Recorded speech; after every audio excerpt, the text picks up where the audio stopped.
안녕하세요. 지오클리닉 김혜원입니다. 여드름이 생기고 난 이후에 여드름으로 인한 붉은 자국, 그리고 늘어난 모공, 파여있는 흉터 이런 것들이 생기는데, 이런 것들은 개선하는데 좀 시간이 오래 걸려요. 그래서 이런 흔적들 때문에 힘들어 하시는 분들이 많은데, 이게 치료도 오래 걸리고 또 한번 생기고 나면 오래 가기 때문에 병원에 오셔서 관리를 받으시는 게 좋긴 한데, 그렇게 병원에 오시기 전에 집에서 내가 챙겨서 할 수 있는 이런 것들이 어떤 게 있는지 오늘 좀 말씀을 나눠보려고 합니다.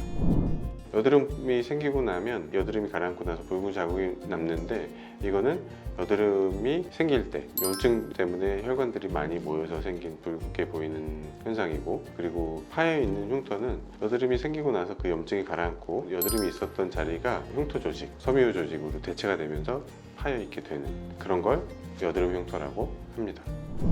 네, 여드름 흉터를 홈케어로 어느 정도 도움을 받을 수 있는데요. 가장 중요한 게, 여드름 흉터가 생기고 나면 이게 다시 회복되는 데는 상당히 오랜 시간이 걸리기 때문에 여드름이 안 생기도록 하는 게 제일 중요하고요.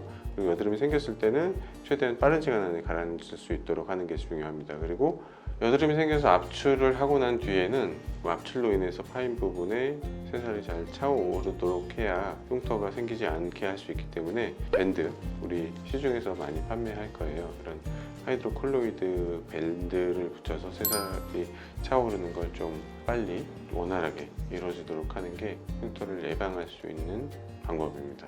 이미 여드름 흉터가 생기고 난 이후에는 각질층을 보호해서 최대한 살이 빨리 차오르도록 하는 방법, 그리고 기본적인 선크림으로 피부 보호를 해야 될 거고요. 그리고 살이 잘 차오르도록 콜라겐 생성하는 데 도움이 되는 약물이나 화장품, 이런 것들을 사용하면 조금 더 도움을 받으실 수 있습니다.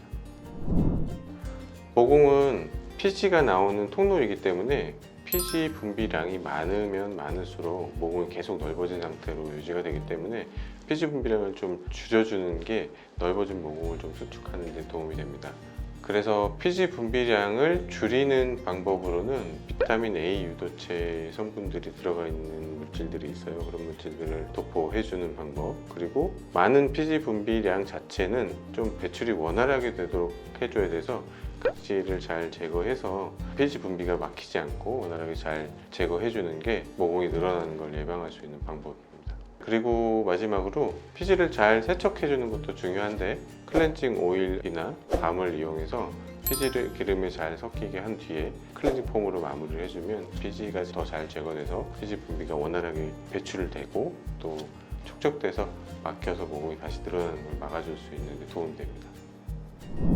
홈케어로 개선되지 않는 흉터나 붉은 자국은 병원에 오셔서 치료를 받는 게 좋은데, 치료할 수 있는 레이저나 고주파나 여러 가지 수단들은 종류가 굉장히 많아서 어떤 치료를 내가 받으면 좋을지 미리 검색해서 선택하시는 것보다 내 흉터, 그 다음에 내 붉은 자국, 그거에 맞춰서 조금 더 효율적인 치료를 상의하셔서 결정하는 게 좋으니까 병원에 가셔서 선생님과 상의하셔서 치료 방침을 결정하시면 좋을 것 같습니다.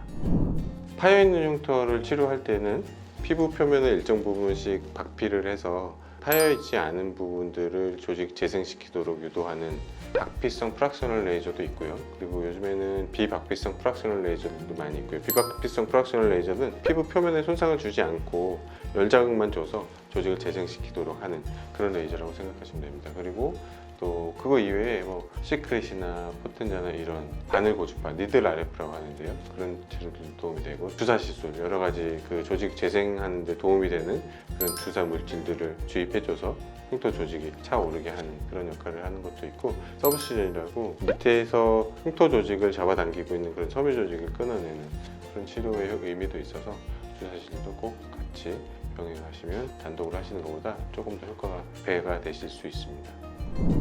레이저 시술을 받고 나면 피부가 예민하고 민감해져 있는 상태이기 때문에 자극을 안 주는 게 좋습니다. 그래서 우리가 얼굴을 자주 만진다거나 아니면 좀 화장을 강하게 진하게 하거나 이런 것 자체가 피부에는 과도한 자극이기 때문에 레이저를 하고 난 직후에는 자극을 좀 줄여주시는 게 좋습니다. 그리고 그런 피부가 예민해져 있는 상태를 좀 가라앉혀주는 그런 데 도움이 되는 예를 들면 히알루론산, 비타민, 레티놀 이런 물질들을 좀 가볍게 사용해 주시는 것도 민감해져 있는 피부를 좀 가라앉혀 주는 데 도움이 되실 겁니다. 그리고 과도한 자외선 노출 역시 민감해지는 상태에 좀 더 악화시킬 수 있기 때문에 선크림 잘 발라서 자연 차단을 충분히 해주시는 게 좋고, 과음이라든가 너무 무리한 운동, 피로감, 그다음에 수면 부족 이런 것들도 도움이 되지 않으니까 몸을 편안하게, 피부를 좀 편안하게 쉬게 해줄 수 있는 방법이 트러블이 생기지 않게 하는 데 도움이 된다고 말씀드릴 수 있겠습니다. 네, 오늘은 여드름 흉터의 홈케어, 집에서 할 수 있는 방법들을 좀 말씀드려 봤고요.